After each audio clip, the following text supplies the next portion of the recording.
Hola, mi nombre es Berta y en el día de hoy le vamos a exponer acerca de las técnicas en la psicología diferencial. Hola. Mi nombre es Karen Ley y antes de comenzar a exponer vamos a definir qué es técnica. Una técnica es un procedimiento y conjunto de reglas, normas o protocolos que tiene como objetivo obtener un resultado determinado, ya sea en el campo de las ciencias, de la tecnología, del arte, del deporte, de la educación o en cualquier otra actividad.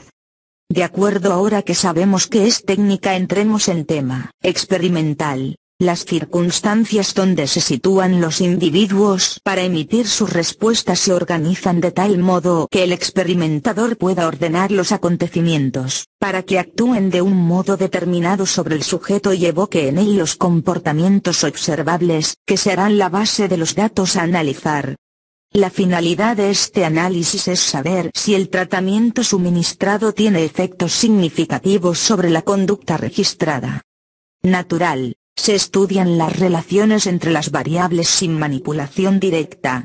Los datos recogidos y analizados representan las relaciones tal y como se dan en la naturaleza. Los datos se analizan a fin de obtener diferentes variables, antecedentes y consecuentes, y detectar relaciones tal y como se dan en la naturaleza. Un test psicológico es un procedimiento sistemático para observar y describir la conducta con la ayuda de escalas numéricas. Es un instrumento objetivo y tipificado en su aplicación, corrección e interpretación que compara la conducta de dos o más personas. Hay que diferenciar entre test psicológico, instrumento de evaluación, y técnicas o procedimientos de evaluación. Puede haber técnicas de evaluación objetivas, por ejemplo pero no son tests psicológicos en tanto no existen puntuaciones susceptibles de situar en un grupo de referencia. Los test pueden constar de una o varias pruebas que se denominan subtest o batería de test.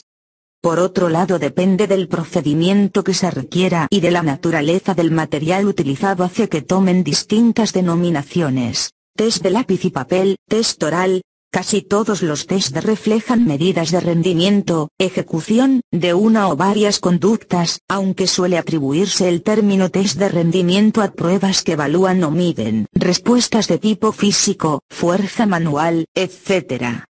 La testología es una disciplina de la psicología aplicada, que se basa en el concepto de rasgo, entendido como patrón de conductas y foco de covariación, que subyace a la variabilidad comportamental. Los tests se ocupan de elementos, rasgos, comunes a todas las personas, olvidando lo específico de cada uno. Variación continua y discreta. Las variables, en PS diferencial, son propiedades de los individuos en las cuales estos muestran diferencias verificables. Estas propiedades, rasgos de personalidad, capacidades mentales, etc. pueden ser discretas o condiscretas. Poseen una serie de valores numéricos fijos y no pueden tomarse valores intermedios. Por ejemplo, el número de hijos de una familia, el sexo de un individuo, etc. Continuas. Pueden alcanzar un número infinito de valores intermedios entre dos puntos fijos cualesquiera. PEG. El tiempo de reacción. Esta distinción entre variables discretas y continuas tiene dos consecuencias. Su diferente manejo estadístico. 2. Identifican fenómenos que se distribuyen de forma continua o no continua. Ejemplo, la medida psicométrica de inteligencia se considera continua porque el fenómeno de la distribución natural de la inteligencia lo es, pero la clasificación de los sujetos en tres categorías, débiles mentales, normales y genios, es una categorización de naturaleza discreta.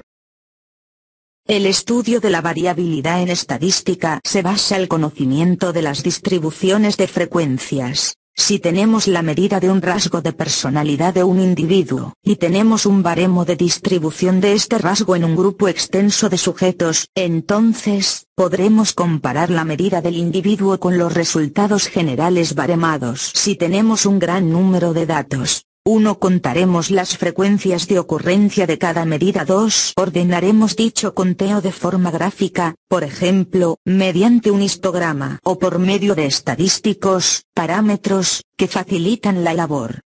Los estadísticos son de dos tipos, uno de tendencia central, media, moda y mediana, Representan a todos los números o medidas de un grupo de observaciones. 2 de dispersión, rango, desviación típica y varianza. Informan sobre la homogeneidad o heterogeneidad de los grupos de datos. Rango nos da la distancia máxima entre los valores máximo y mínimo de la escala. Desviación estándar nos permite apreciar una medida de las diferencias individuales dentro de un grupo de sujetos y un conjunto de observaciones. Su cálculo tiene en cuenta cuántas medias se incluyen y cuántas se desvían de la media, resumiéndose en un solo número que nos indica el grado de variabilidad de una distribución.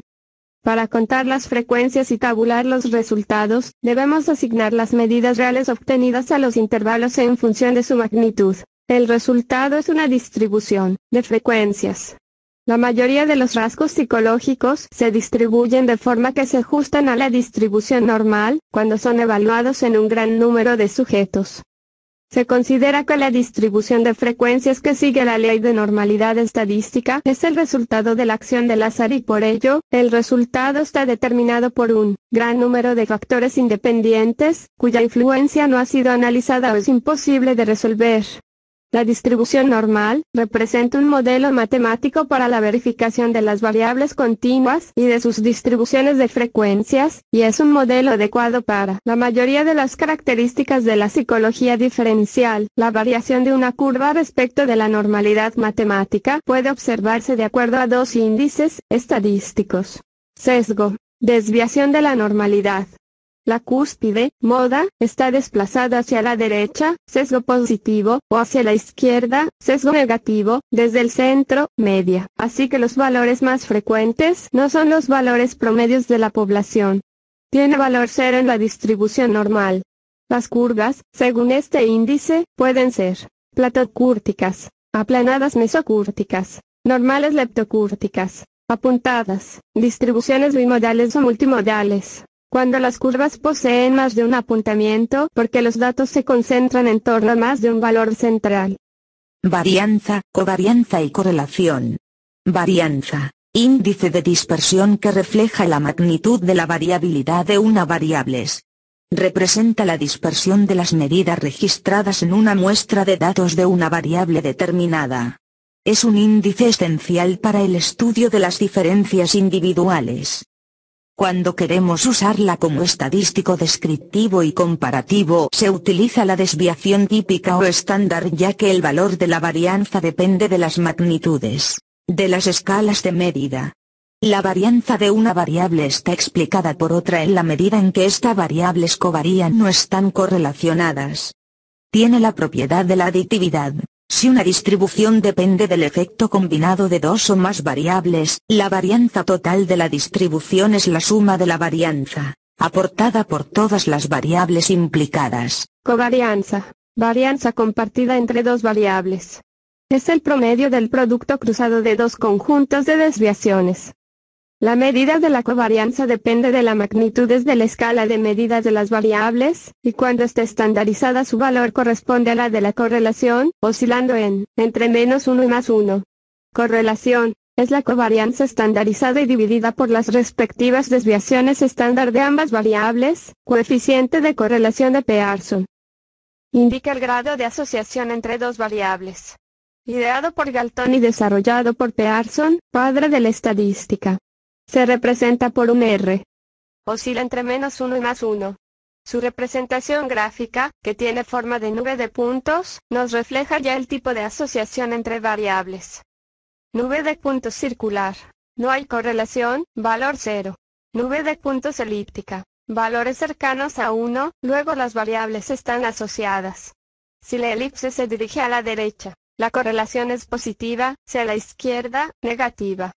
Hay 3 formas de interpretar este índice. 1. La correlación puede ser reflejo de una asociación azarosa, casual. 2. Que una de las 2 variables sea la causa de la otra. 3. Que existe una variable latente que afecta a las variables correlacionadas, patentes o observadas. Este es el fundamento del análisis factorial. Cuando el objetivo es conocer la distribución y barra o variabilidad de una determinada característica en una población, nos basta con el uso de la estadística descriptiva, realizando un análisis de datos univariado. Cuando además nos interesa la relación de esas características, se realiza un análisis de datos multivariado. Cualquier variación de un fenómeno puede deberse a dos tipos de efectos: azarosos sistemáticos. En psicología diferencial solo nos interesa la variabilidad de la conducta producida por procesos que tienen efectos sistemáticos. Las causas que producen esta variabilidad sistemática son de tres tipos: 1. Variables del individuo, la persona; 2. Variables estimulares, situación; 3. Variables temporales, ocasión. Gracias por su atención.